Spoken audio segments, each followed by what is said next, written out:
மத்தவங்க ஈஸியா உங்களை மேனிப்புலேட் பண்ணிடுறாங்களா? மத்தவங்க ஈஸியா உங்களை இன்ஃப்ளூயன்ஸ் பண்ணி உங்களுக்கு என்ன வேணும் அப்படிங்கறத செய்ய முடியாம மத்தவங்களுக்கு என்ன வேணுங்கிறதையும் நீங்க செஞ்சுட்டு இருக்கீங்க அப்படின்னா, மத்தவங்க உங்களை இன்ஃப்ளூயன்ஸ் பண்றாங்க, மேனிப்புலேட் பண்றாங்க அப்படின்னா அர்த்தங்க. அதுக்கு மெயினா இந்த 6 காரணம் தான் இருக்கும். முதல்ல உங்களோட எம்பத்தி லெவல் வந்து ரொம்ப ஜாஸ்தியா இருக்கும்.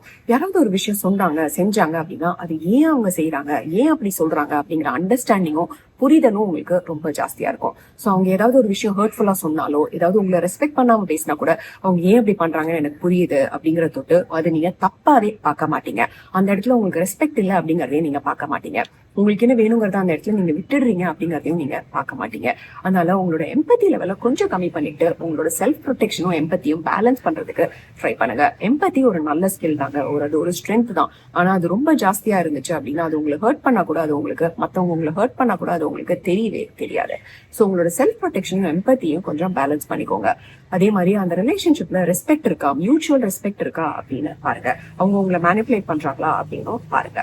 ரெண்டாவது ரீசன் வந்து எல்லாருக்கும் என்ன பிடிக்கணும் அப்படிங்கிற ரீசனா இருக்கலாம். அதாவது நம்ம எல்லாருக்குமே மத்தவங்க எல்லாருக்கும் என்ன பிடிக்கணும் அப்படிங்கிற ஆசை இருக்குங்க. மத்தவங்க எல்லாரும் என்ன அப்ரிஷியேட் பண்ணணும், என்ன அக்செப்ட் பண்ணணும் அப்படிங்கிற ஆசை இருக்கும். ஆனா அதனால உங்களுக்கு என்ன வேணுங்கிறத நீங்க விட்டுடுறீங்களா, உங்களோட சந்தோஷத்தை நீங்க விட்டுடுறீங்களா அப்படின்னு பாருங்க. அவங்க சந்தோஷம் தான் முக்கியம், நான் இதை பண்ணாதான் அவங்க சந்தோஷமா இருப்பாங்க அப்படிங்கறதுக்காக உங்களோட தேவையான இடத்தை விட்டுடுறீங்களா அப்படின்னு பாருங்க. அவங்களுக்கு உங்களை பிடிக்கணும் அப்படிங்கறதுக்காக நீங்க நிறைய விஷயங்கள் செய்யறீங்களா அப்படின்னு பாருங்க. மூணாவது காரணம் வந்து உங்களுக்கு நோ சொல்றது ரொம்ப கஷ்டமா இருக்குங்க. அதாவது நீங்க நோ சொன்னீங்க அப்படின்னா ரொம்ப கில்ட்டியா, ரொம்ப ரெஸ்பான்சிபிளா ஃபீல் பண்ணுவீங்க. ஐயோ அவங்க கஷ்டப்படுவாங்களே அப்படின்னு நீங்க நோ சொல்லாம இருப்பீங்க.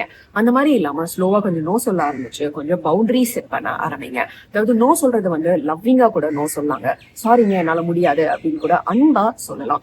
லப்பர் பந்து படத்துல நீங்க அந்த ஹீரோயினை பாத்தீங்க அப்படின்னா, அந்த ஹீரோயின் வந்து அப்பாவோட பேசும்போது இந்த வீட்டுல எனக்காக பேசுறதுக்கு வேற யாரும் ஆள் இல்ல, நானே தான் எனக்காக பேசணும் அப்படின்னு சொல்லி பேசுவாங்க. அந்த மாதிரி நம்மளே தான் நம்மளுக்காக ஸ்டாண்ட் அப் பண்ணணும். சோ உங்களுக்கு என்ன வேணுங்கிறத பார்த்து நீங்களே இன்னும் கொஞ்சம் அசர்ட்டிவா ஸ்டாண்ட் அப் பண்ணி நோ சொல்ல ஆரம்பிச்சு கொஞ்சம் பவுண்டரி செட் பண்ண ஆரம்பிங்க. அதே உங்களுக்கு உங்களோட செல்ஃப் எஸ்டீமும் ரொம்ப கம்மியா இருந்துச்சு அப்படின்னா உங்களுக்கு நோ சொல்றது ரொம்பவே கஷ்டமா இருக்கும். அந்த மாதிரி இருந்துச்சுன்னா உங்களோட செல்ஃப் எஸ்டீமை கொஞ்சம் ஜாஸ்தி பண்ணிட்டு நீங்களே உங்களை வேலிடேட் பண்ணி, நீங்களே உங்களை செலிப்ரேட் பண்ணி, உங்களுக்கு பிடிச்ச விஷயங்கள்லாம் பண்ணி உங்களோட செல்ஃப் எஸ்டீமை ஜாஸ்தி பண்ணீங்க அப்படின்னா உங்களுக்கு நோ சொல்றதும் பவுண்டரி செட் பண்றதும் இன்னும் கொஞ்சம் ஈஸியா இருக்கும். நாலாவது ரீசன் வந்து நீங்க ரெட் பிளாக்ஸ் எல்லாம் பயங்கரமா இக்னோர் பண்ணி ஓவர்லுக் பண்ண ஆரம்பிச்சிருவீங்க. அதாவது உங்களுக்கு ஏதாவது ஒரு ட்ராமா இருந்துச்சு அப்படின்னா அது உங்களுக்கு நார்மல் பிஹேவியராகவே தெரியுங்க. அதாவது ஏதாவது ஒரு ரெட் பிளாக் இருந்துச்சு, அவங்க பயங்கரமா உங்களை கோவப்பட்டு கத்துறாங்க, ஏதோ மேனிப்புலேட் பண்றாங்க, இல்லாட்டி ரெஸ்பெக்ட் இல்லாம பேசுறாங்க, அபியூசிவா இருக்காங்க அப்படின்னா அதெல்லாம் உங்களுக்கு ரெட் பிளாக்ஸாவே தெரியாது. ஏன்னா அது உங்களோட ட்ராமால இருந்து தொட்டு அதெல்லாம் பரவாயில்ல, எங்க வீட்டுல அப்படிதான் எனக்கு கத்துவாங்க அப்படிங்கிற மாதிரி நீங்க அதை ஈஸியா எடுத்துக்க ஆரம்பிச்சிருவீங்க. என்கிட்ட ஏதோ குறை இருக்கு அப்படிங்கிற ஃபீல் இருக்கிற தொட்டே நீங்க அதெல்லாம் பெருசா எடுத்துக்க மாட்டீங்க. அந்த மாதிரி இல்லாம ரெட் பிளாக்ஸ் எல்லாம் ஏதாவது இருந்துச்சு அப்படின்னா அதெல்லாம் ஓவர்லுக் பண்ணாம பாருங்க.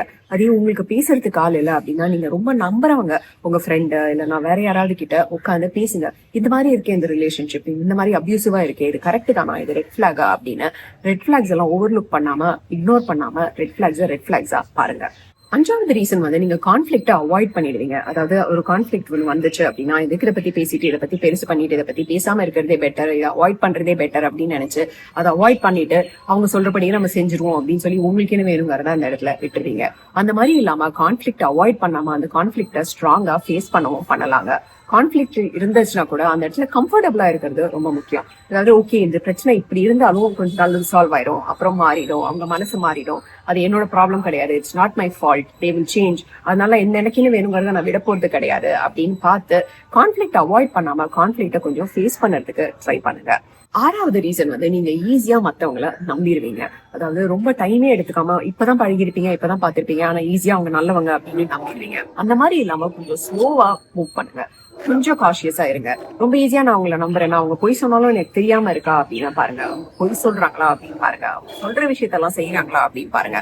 அந்த மாதிரி நீங்க ரொம்ப ஈஸியா மத்தவங்களை நம்பிட்டீங்க அப்படின்னா அவங்க உங்களை இன்ஃபுளுன்ஸ் பண்ணாலும் உங்களை மேனிப்புலேட் பண்ணாலும் அது உங்களுக்கு தெரியவே தெரியாதுங்க. அந்த மாதிரி கொஞ்சம் ஸ்லோவா எடுத்து மத்தவங்களை ட்ரஸ்ட் பண்ண ஆரம்பிங்க.